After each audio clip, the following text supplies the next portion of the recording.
the strings.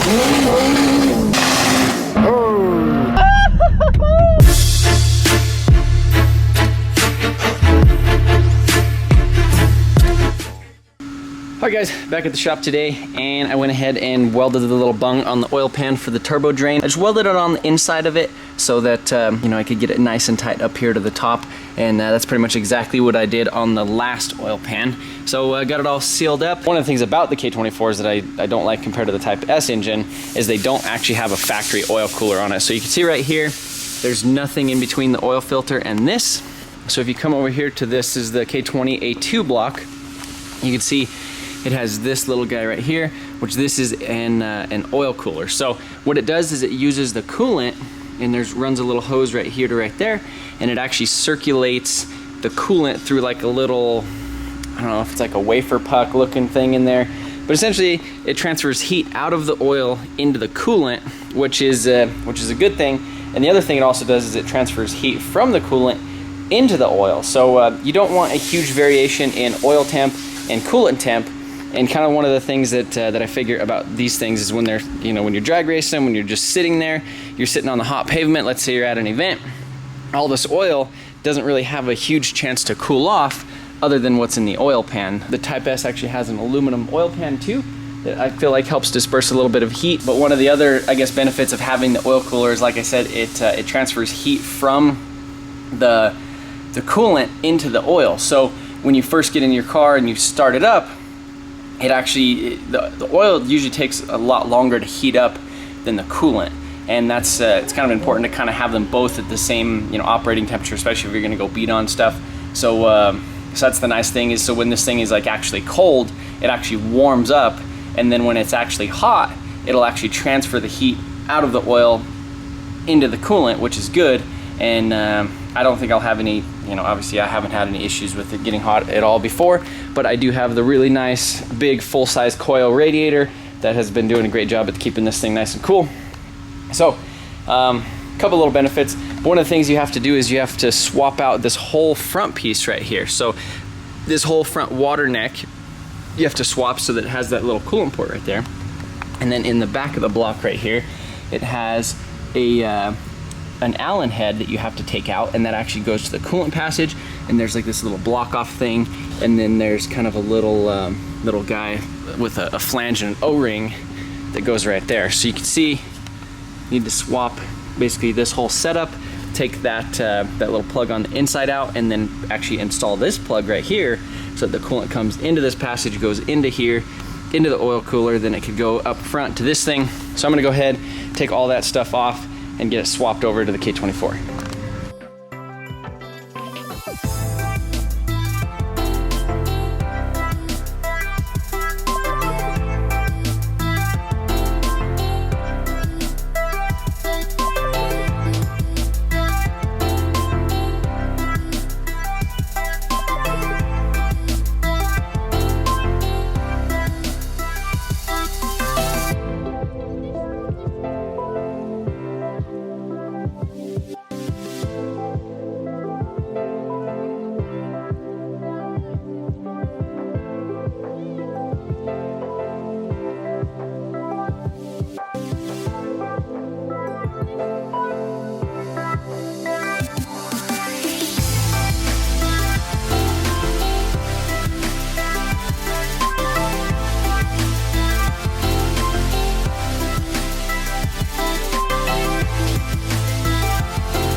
Alright guys, so got pretty much everything hooked up on here that's essential for it to actually run.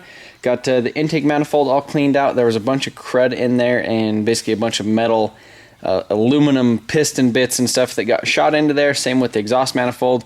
So took the turbo off, got the exhaust manifold completely cleaned out, took the throttle body off, got all this stuff cleaned out.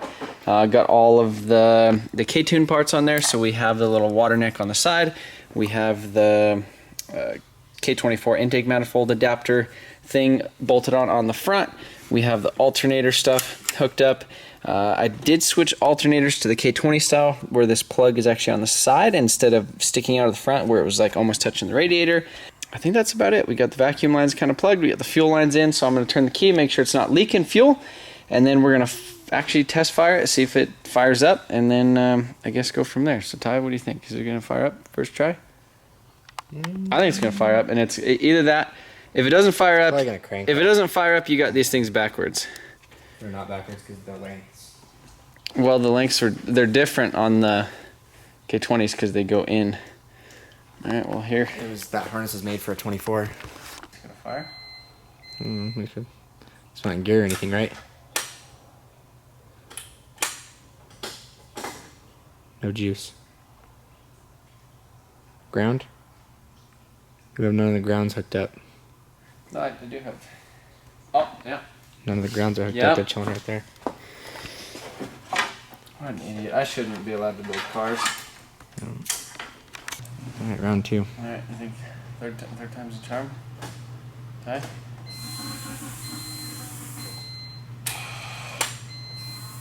No juice now. Alright. Third time's the charm.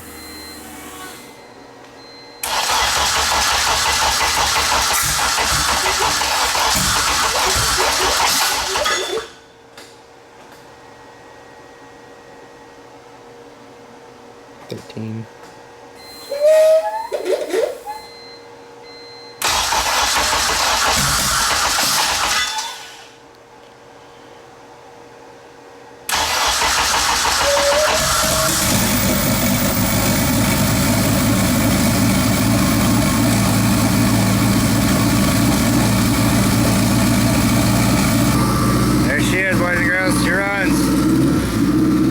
She runs.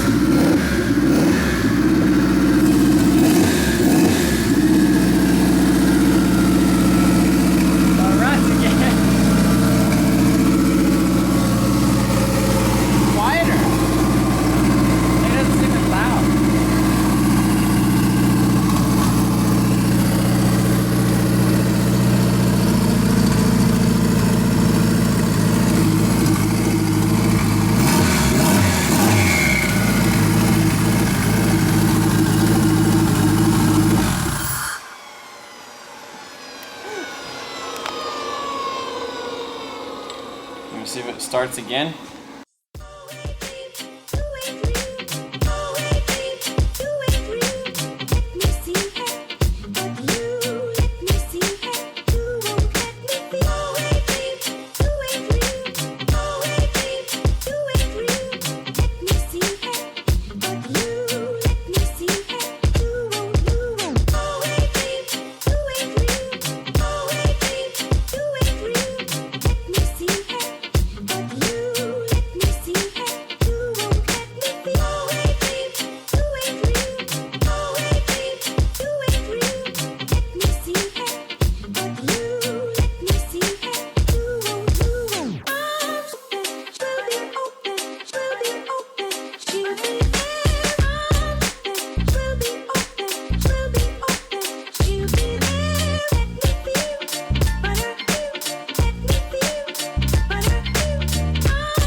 Faster now than it did with the K20 in it. I mean, it does have like a lot more displacement.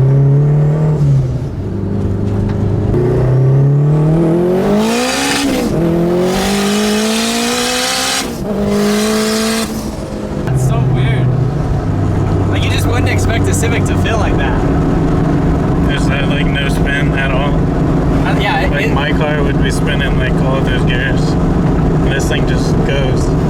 And like it's showing 16 pounds on that, which when it was with the K20 it was about 20. So we still have about another 4 pounds of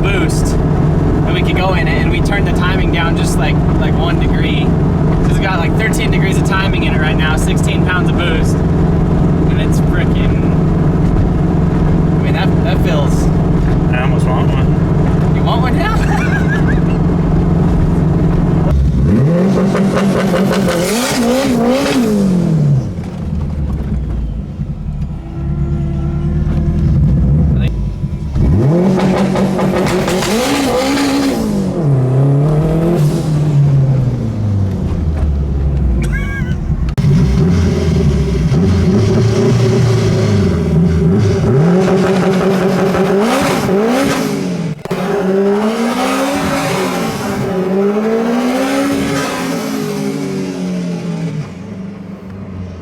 Alright guys, so just got this thing all washed up. I threw a fresh set of the BKR9 IEX or EIX plugs in it, which are the pretty cold iridium plugs. Took the duty cycle on the wastegate solenoid, basically that little 3-port boost controller right there.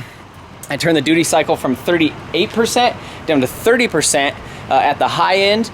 And then, because that's when it was making like 22 pounds, it's showing about 16 pounds right now. So it's pretty much on wastegate pressure, but it just ramps in a lot sooner than it would if it was just straight to the gate, because normally they crack open a little bit sooner and then kind of build up a little bit to it, whereas right now it like waits till it gets 16 pounds and then basically then lets the flow go to the wastegate. So it feels like, holy crap. Blake, what do you think? It's nice. Is it? So Blake had a 490 wheel horsepower GSR sedan, like an EG sedan, when we were in high school, and that was kind of the car that kind of got almost everybody addicted to these Hondas and stuff. Like I had my turbo Honda, then you got that one shortly afterwards.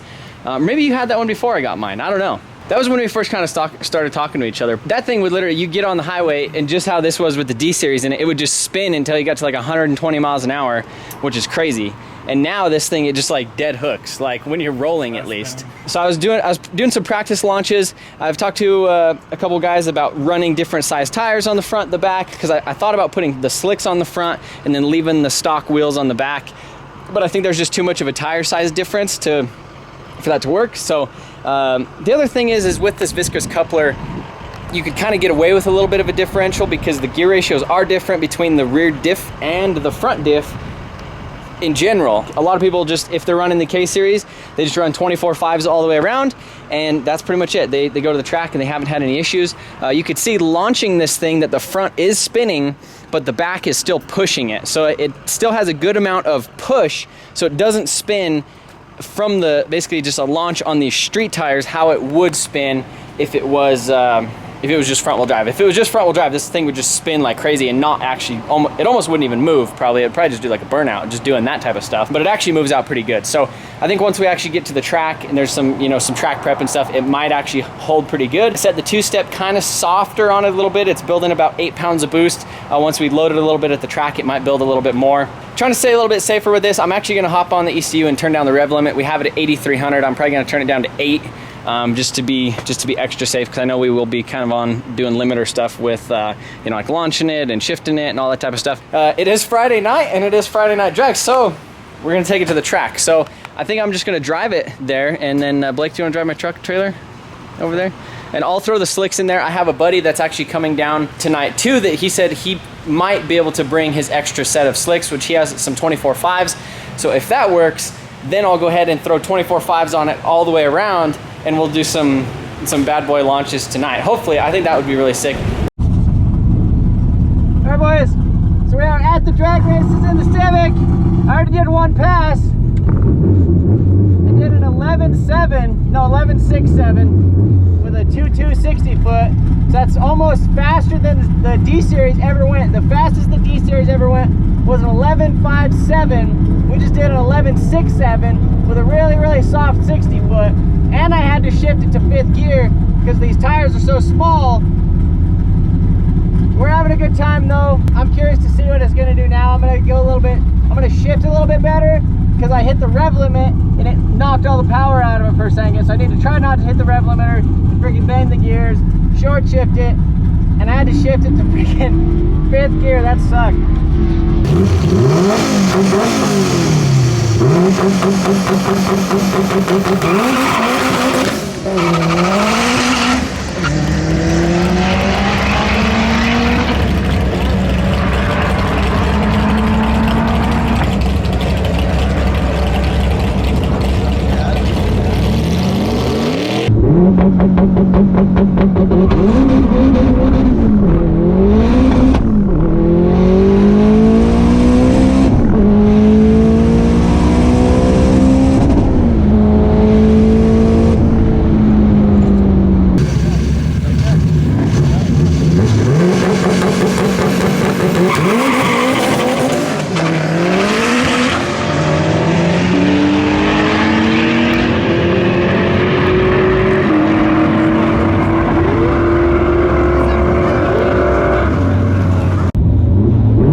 Take a look at the time slips. I'm right here. I'm 3:41 on the right. You can see my reaction time wasn't terrible. I'm not going for, actually that's a very bad reaction time. But 60 foot's not terrible with a 1.87, and that's on these street tires. Literally these 195 all season hand cooks. These little boys, I aired them down to like 15 pounds. They get a little bit of a squish right there, but they're slipping a little bit out of the hole. You can see, so I'm running 11.66 at 126. So I think you could actually see the car squat just a little bit in the video. So what I did is I softened the rear. So when I had it set up for the front wheel drive, as I had it everything soft, or everything full hard. So the rear full hard, the front full hard, but now I softened it up a little bit in the back. So hopefully it squats just a little bit to give it the rear a little bit more grip, or you know, give a little bit more to the rear, and that'll actually kind of push us. So I know if I was actually just on these street tires, this thing would probably run like a 14-second pass. So it's actually really crazy what the all-wheel drive is actually letting me do with this type of stuff. So one of the things that's kind of hindering me and I don't really like is the rev limit. I kind of want to raise it a little bit. I have it set at like 8,100 right now. I kind of want to bump it up to like maybe 83 because it was at 86. And I don't know, I'm just not having fun with this super low rev limit. And because I do have to shift into fifth. So the slicks are 24.5 inches tall, and when they're sitting in here, they're pretty much all the way up to here, and then you figure you have that much like gap on the top and the bottom, so it's a lot taller tire, so it changes the gear ratios quite a bit. So I was able to stay in fourth with the slicks, whereas now I have to shift into fifth right at the very end. So it'd be kind of cool if I could actually launch in second, but I don't think that's a possibility. So I'm gonna play with the rev limit a little bit, switch around the soft and the hard cut, because I think I have them backwards because it's just taking all the power as soon as I hit it.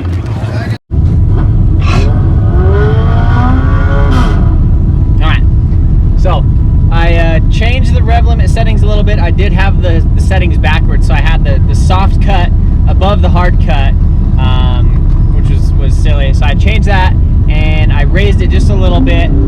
So I put the soft cut at 83 and I put the hard cut at 84. So we should be a little bit better now. So I think when I go into the rev limiter, it won't just cut all the power at all. Yeah, I went back through the logs and it told me that it was all right to raise the rev limiter. So I said, okay, well, I'll do it if I must.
I need to hook up like a clutch switch, or not hit the clutch, or just not shift like a girl. That felt good though. I think that'll be a little bit faster.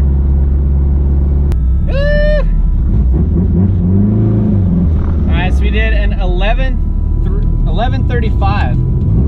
So we're getting faster.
windshield and it's a little bit smoky, so.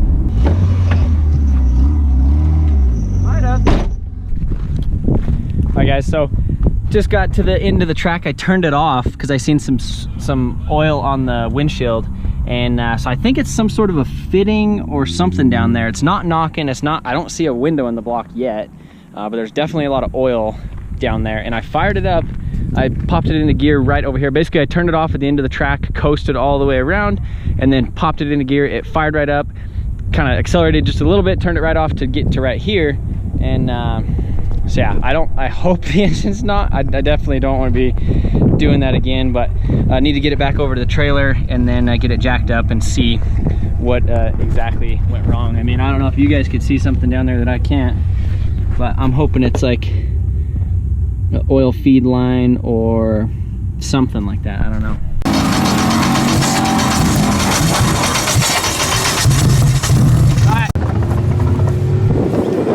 So, what happened? Amazing thing just happened. I thought I blew up the engine, and it was the oil feed line to the turbo, and I just hand tightened it when we were putting everything together, just kind of fit it, and I didn't snug it up before we did it.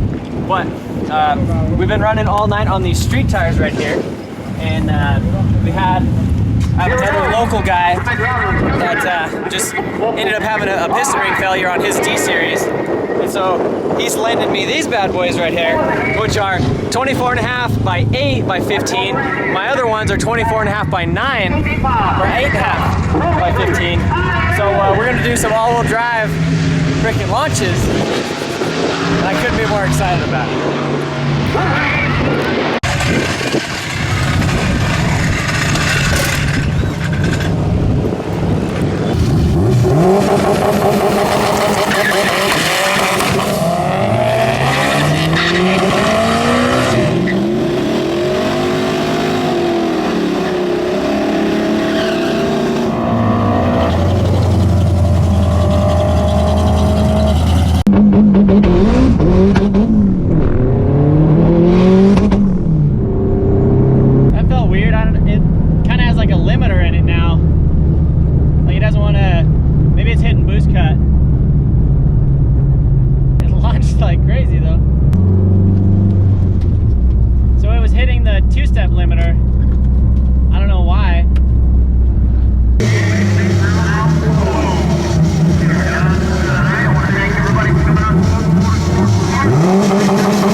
That's tight.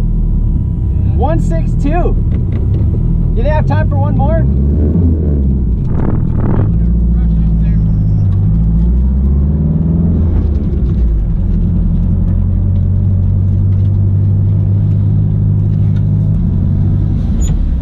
Hey, should I try and do one more? Can't.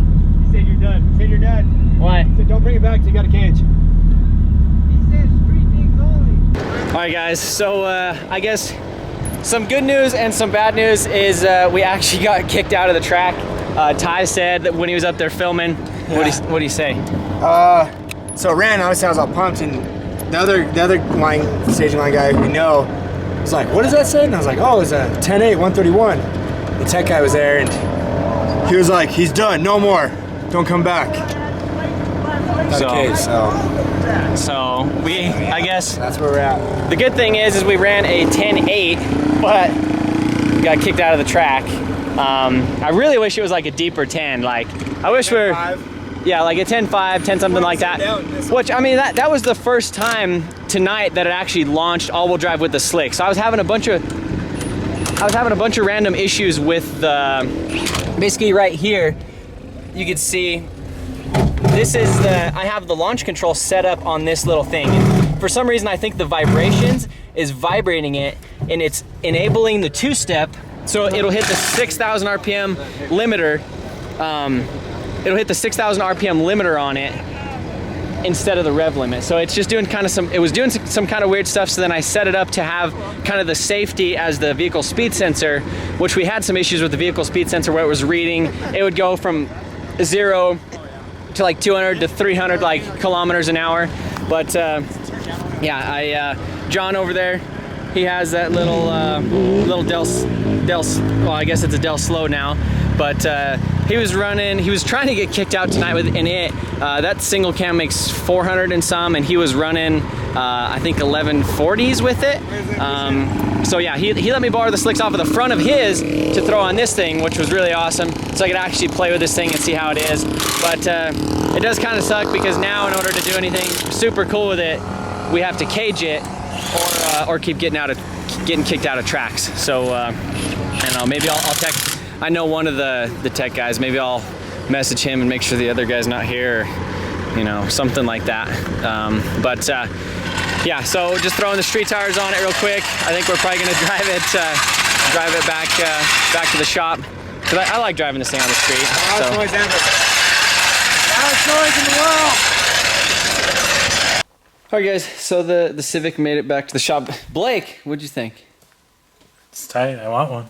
You want another one? So at the track, so earlier today, he said he wanted another one, and he's been saying like F cars for a little while now, just because cars, they break and then they make him mad and stuff. And he had a turbo Honda and it broke all the time and he was mad, and then he gave him a ride in it earlier and he was like really stoked on it. And then we got to the track and then it sprayed oil and you said, Trevor makes me not want to build a car. So then he drove it. And then now he wants it. So it was kind of a silly mistake, not actually having that little thing, actually fully checking that fitting. Basically, it was that one right there, turbo oil feed, and I'm surprised it actually lasted as far as it did.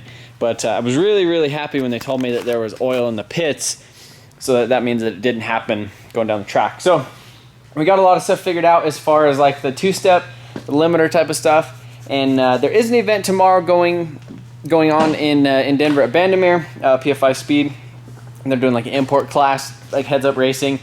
And I was initially going to go to that, but I think I would just rather keep the car in one piece, not try to go up there and do a full send, because I would like to take it down to Houston for the Cletus and Cars event, which is like August 24th. So I would really like to take it down there, and I think that, I mean, this thing is just so much fun. I need to get an alignment on it. I need to get some more slicks for the rear of it, and then I don't know what else. I do feel like the clutch was kind of slipping, but I did email competition about that, so we might be trying to hopefully work something out with that. Yeah, I mean, this thing is, it's a monster. I mean, K all-wheel drive. It's got a praying mantis on the back of it right now. He looks a little sad, though. Look at him. He's like a little... Do you think he'll bite me? Ty was telling me that it's sad that the fastest car that I own is a turbo Civic, which, I mean, technically it is. I think the Supra would probably give it a run for its money, but eventually I think this isn't going to be the fastest car I own. Hopefully that thing over there is going to be the fastest thing I own, but that video is going to be coming soon. I think in order for me to release that video, 300,000 subscribers is going to be the requirement. As soon as we hit 300,000 subscribers, we're going to release whatever that thing is. I already have the video. It's already uploaded. It's tagged. It's titled. I don't have a thumbnail for it. But if I get to 300,000, even if it's 5 minutes after this video is posted, I'm going to post that other one. Do you think that's doable? So yeah. Tell your friends to subscribe. Tell them I got a cool KW Series all-wheel drive Civic that didn't blow up at the track, and I actually did my first all-wheel drive passes. And then tell them that I have something that's really expensive underneath that hopefully is eventually gonna be very fast. Probably it should be faster than this. I mean, it should be faster than all the things, I think. Eventually, not right away. But I tell you what, it's like, for whatever that thing cost, like everything else in the shop could like, you don't like the ramble? Ty doesn't like the ramble. Give this video a thumbs up if you're okay with my rambling. But appreciate you guys watching. See you later.